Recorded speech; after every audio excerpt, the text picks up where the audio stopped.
Hello guys, it's Chomper taking the Beyblade unboxing. This time we have the Drop Attack Battle Set, and this box is too big for my setup, but close enough.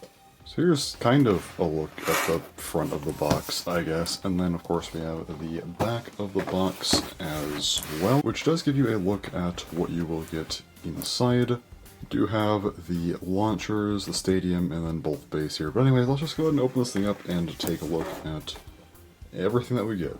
Alright, everything out of the box now. So first up, we of course have the instructions and whatnot, which is just kind of there, but getting into the actual stuff, we have the launchers, and I don't really like these launchers much at all. They're not ideal, so they're like proto launchers basically.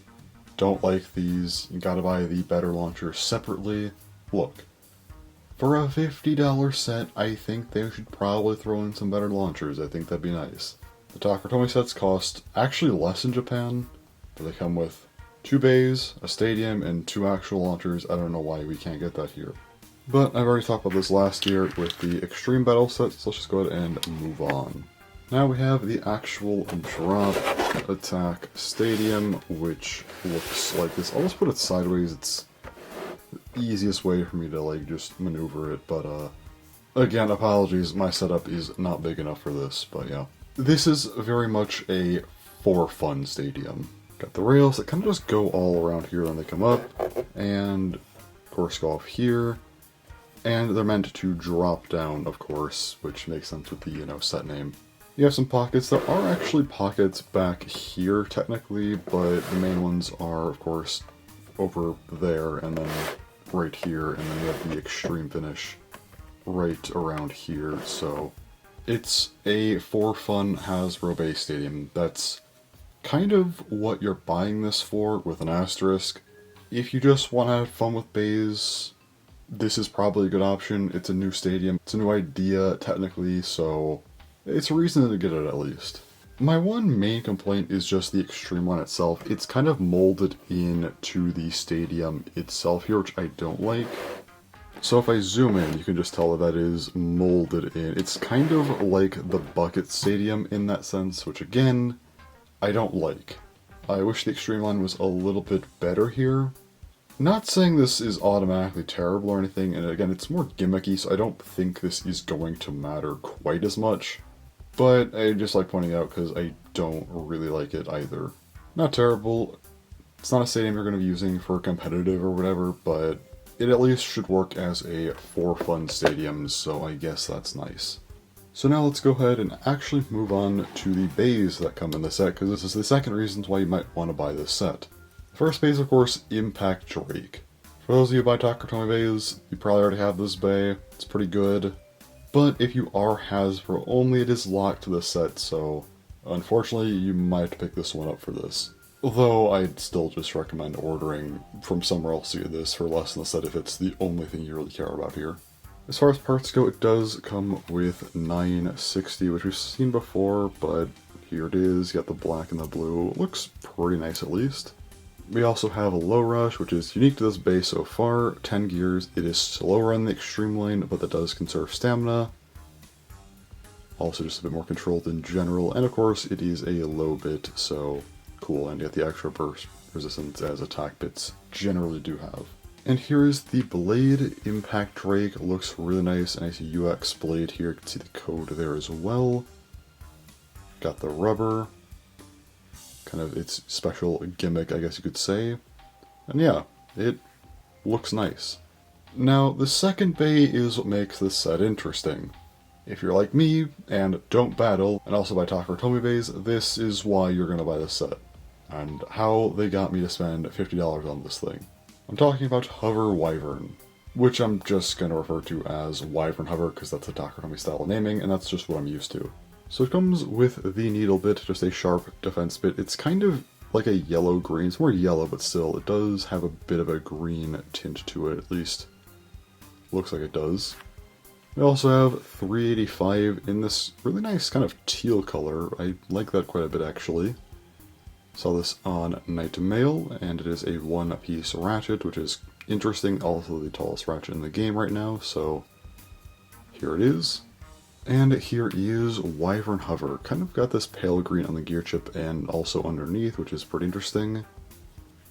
Has some translucent green as well, and this mold is actually unique, which is very interesting. So, for context, and I'm sure most people know this, but all of the Hasbro exclusive bays so far have just been variants of other blades. As far as we know, this is not one of them. This is a unique blade. It's the first ever brand new Hasbro exclusive blade. Now, whether or not this is a timed exclusive, we'll have to wait and see. I'm sure Taco Company's going to make their own version eventually, but as of right now, this blade is fully unique and you can only get it through Hasbro. Which is another reason why I got this set, because it's brand new. So, very interesting. Let's go ahead and do part weights now. Starting with Impact Drake, we got Low Rush at 1.93 grams, 960, 6.09 grams, Impact Drake at 39.1 grams, a very, very heavy blade there, and the full combo weighing in at 47.14 grams, again, very, very heavy. Now let's try WyvernHover. First up here we have Needle at 2 grams, 385 at 4.7 grams, and WyvernHover, let's check this one out, 35.08 grams. Actually pretty solid. I honestly thought this was going to be a lot lighter, but it's pretty decent actually. And for the full combo we have 41.78 grams. Not that heavy, but it does have 385, which is a fairly light ratchet, so I guess that does make sense. So let's go ahead and actually put these bays together now and take a look at them. I'm not going to spend too much time on Impact Drake, because I've already made a video on this thing a couple months back, so here it is though. And we'll still take a look at it obviously. But yeah. Impact Drake 960 Low Rush. Still does look pretty nice at least. Find the combo to be kind of boring, but yeah. It's Impact Drake. I've already made a whole video on this bay, so I can leave that in the description though. Now let's look at our brand new bay here with WyvernHover. So I'll put the ratchet on. These are always awkward to put on, but anyway.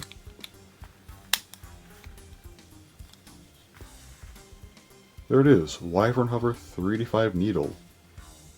Brand new bay, technically. That's interesting. So, I also have Wyvern Gale right here.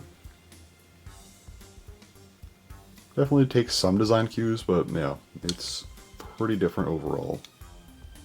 Also, it is a defense type, not a stamina type, which is a decision, for sure. Anyway.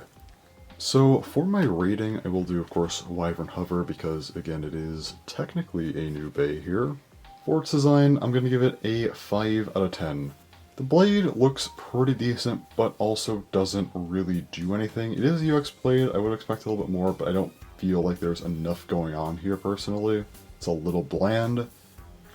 385 Needle, pretty bland part choices as well, they're both reused. While it is a Hasbro exclusive, they could still always make a new part. Because it is a brand new blade, that would have been nice to see, but otherwise it just kind of exists, doesn't really do a whole lot. Yeah, I don't know, this one, not doing a whole lot here. Color scheme's fine, but yeah. For its conceptual design, I have to give this thing like a 2 out of 10, unfortunately. Again, it's a UX bay, doesn't do anything. Even UX bays without gimmicks generally have more going on with them, this thing just doesn't.